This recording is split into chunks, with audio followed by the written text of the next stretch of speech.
Thanks a lot for that, Rika, for that update from Melbourne. The Indian team is relaxing and they can afford to do that. They've had a great start to the tournament, but what that win has done is not only give them a good start, but also augurs well for the future in the tournament for the Indian cricket team. Let's take a look at the 5 positives that India can take from that game versus Pakistan.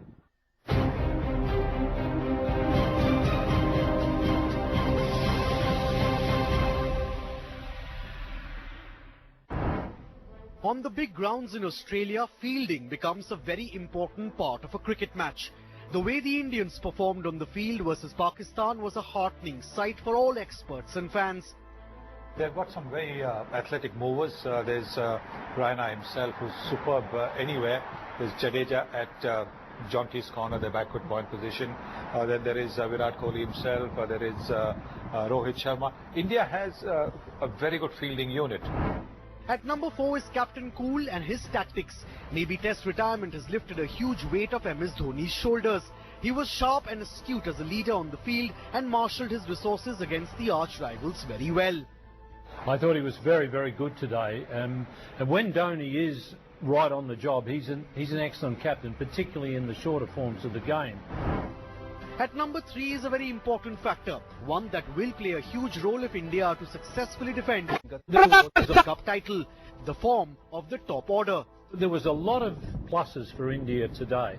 Obviously, one of them at the start was Shikhar Dhawan finding some really good form. That's crucial for India. And I think another big one was the fact that Suresh Raina got some runs and got some form. In this World Cup, there will be some matches, especially at the fag end or the business end of this tournament, where the Indian team will be under a lot of pressure against some quality bowling attack. So Virat Kohli's form is very important, and we've always seen that Virat Kohli, if he has a good start to the tournament, he always capitalizes on that and maintains that consistency. The bowling, especially the fast bowling, was tagged as the weak link for India. But the way Mohammad Shami, Umesh Yadav and Mohit Sharma bowled will give Dhoni a lot of confidence. Their bowling today was terrific, a big improvement on what we'd seen so far in Australia. The number 1 positive for India, though, is the fact that their title defence has begun on a high. This incredibly was India's first win in an official match since they reached Australia in November last year. The 76-run win versus Pakistan will also be a huge morale booster ahead of a potentially tough match versus South Africa. And it will give the team the confidence that they can win and perhaps retain the title in these conditions. Right, so great signs those for the Indian cricket team going ahead to that important game versus South Africa. But we're still talking about the India versus Pakistan game, and Sunny Gavaskar is with us, and this is what we call the rapid fire round, and we're looking back at that game. So are you ready for it? Yep. Well, okay. as ready as one can be for a rapid fire. Okay. One word to describe India's performance last night. Fantastic. The most one-sided India-Pakistan game ever, do you think? Yes or no? No. In World Cups? No. Okay, which one do you think would be the most one-sided India-Pak World Cup game? I think the 92 one. Okay. The weakest Pakistani team to play in the World Cup, yes or no? Yes. Okay. Your batsman of the match was Shikhar Dhawan, Virat Kohli or Suresh Raina? Virat Kohli. Your bowler of the match was Ashwin or Mohammad Shami? Mohammad Shami, because he gave the initial breakthrough, but just by a fraction ahead of Ashwin. Right. Turning point of the game for you was Kohli being dropped early on in his innings, or the wicket of Haris Sohail when they were having a partnership? Oh, quite clearly Kohli being dropped by part-time wicketkeeper Umar Akmal, and that tells you never go for, in big matches, always have your best players and not part-timers. Alright, and finally, one reason according to you that Pakistan has never been able to beat India in World Cups? Lack of confidence, lack of self-belief. Alright, so that was the rapid fire round, looking back to that India-Pakistan game, and of course it's a high intensity game, a lot of pressure, but off the field we had some very humorous reactions to that India-Pakistani game, and most of it was on social media. Here are the top 5 tweets from that particular encounter. So number 5, it goes to D. Kushwaha, who's tweeted to say, because remember Amitabh Bachchan was commentating on that game, so he's tweeted to say the presentation ceremony should have had Mr. Bachchan finishing up with Rishte Mein To Hum Tumhare Baap Lagte Hain in that game. Dennis Cricket tweeted to say the Qantas flights have been diverted around the Adelaide Oval so as not to bump into Mohammad Irfan's head. At number 3, we have Alt Cricket, which tweeted saying this has to be the most one-sided India-Pak encounter since Inzamam chased that fan who called him Alu. And a Twitter handle called Sir Jadeja tweeted the ABC for the Pakistan team, and it said A for Akmal, B for ball, C for catch, and D for drop. That's because Umar Akmal dropped that very, very crucial chance in the game. A Rangarajan tweeted to say India 250 for 5. The response is wait. India 300. The response again is wait. Pakistan 100 for 2. Wait again. Pakistan 200 for 7 says wait again. And finally, when the commentator says India wins, and then you have the picture of the Prime Minister saying now you can increase the diesel prices and no one will notice.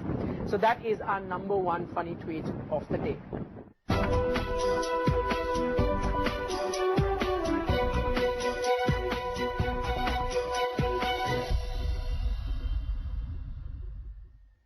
From that, we now move on to the IPL auction that took place in Bangalore today, and we've broken it down into various categories. Let's start with the top 5 buys, and this is purely on the basis of the price that have been paid to these cricketers. At number 1 is once again Yuvraj Singh for 16 crores. He's gone to Delhi. Remember, 14 crores is what RCB bought him for. Dinesh Karthik is gone from Delhi now to Bangalore, so that's a clear swap there, and RCB have paid 10.5 crores for him. Angelo Matthews, the Sri Lankan captain, goes to Delhi once again for 7.5 crore rupees. Trent Bolt, Kiwi player, the Kiwi fast bowler, has gone to Hyderabad for a whopping price of 3.8 crores.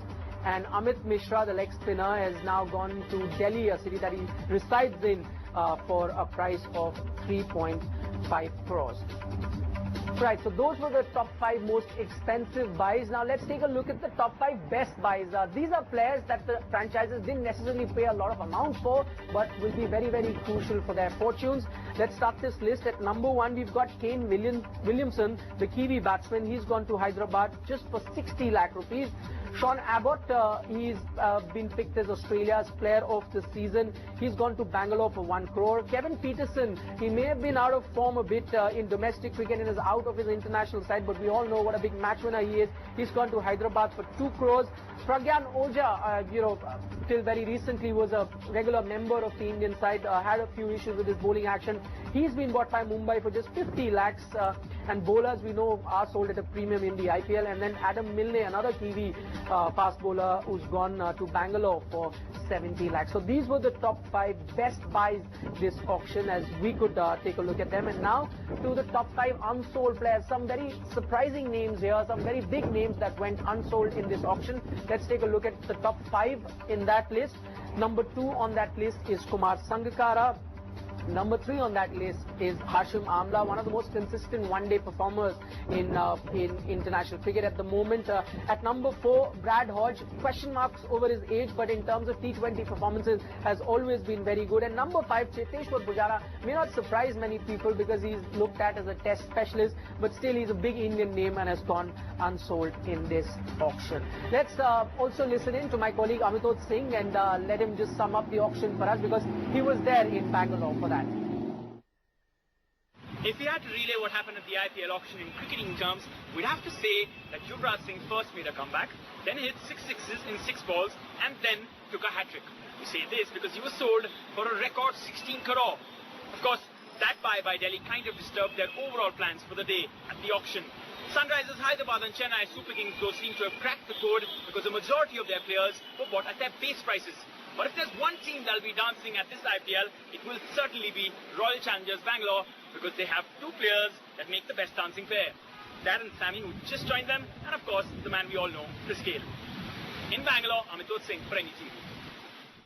Thanks a lot for that, Amitoj. Anyway, I'll start with you, and the biggest talking point has been Yuvraj Singh. When he would have been let go by Bangalore, would have been a bit disheartened, but now, in hindsight, would be very happy. He's gone for 16 crores, 2 more crores than the price that the RCB paid. And I'm happy. I really am happy for him, because in his case, look at what he's gone through. He was India's man of the tournament in the last World Cup. Then he had this unfortunate illness. So he's battled all that.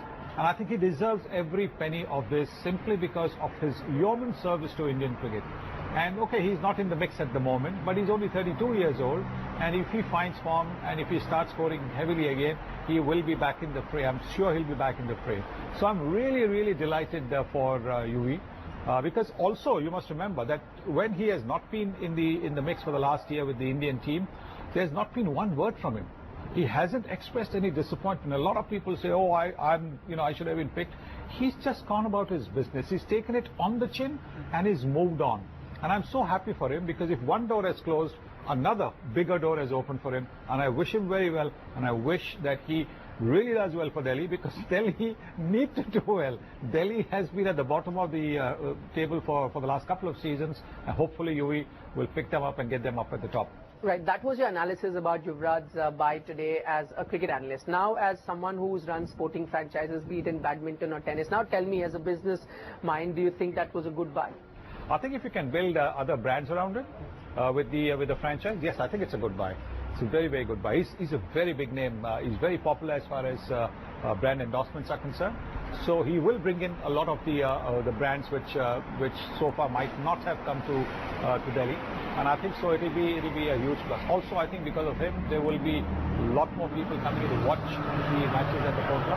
Kotla has, in last year didn't have too many people coming towards the end, when they realized that the Delhi team wasn't going to be able to qualify for the knockouts as well.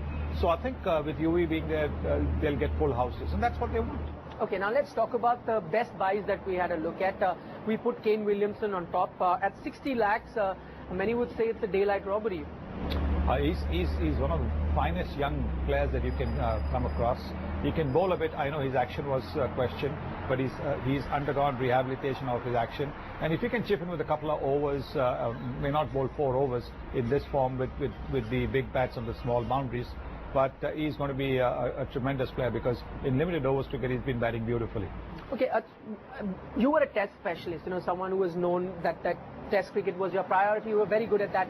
This is something that Cheteshwar Pujara is trying to emulate, one would imagine, be very good in test cricket. Do you think that is then going against him? There could be a lot of kids who would want to be good test players, but then if you get branded as a test specialist, means you can't earn the big bucks playing the IPL. Oh, well, but I mean, you get to play for your country. I mean, there can't be any bigger honor. I mean, no amount of money can actually give you the thrill that, you're pulling your country's cap, gets you. And when you play for your country, whichever country you play for, you get compensated quite adequately. So I don't think that's a reason for youngsters to say, no, I just want to concentrate on the IPL. But if that's going to be, the pinnacle of their ambition, good luck to them. But nothing quite like representing the country. And I'd like Cheteshwar to carry on representing the country and scoring tons of runs. All right. So that's all that we have on the IPL front, the IPL auction that took place today. Sunny, thanks so much for joining us.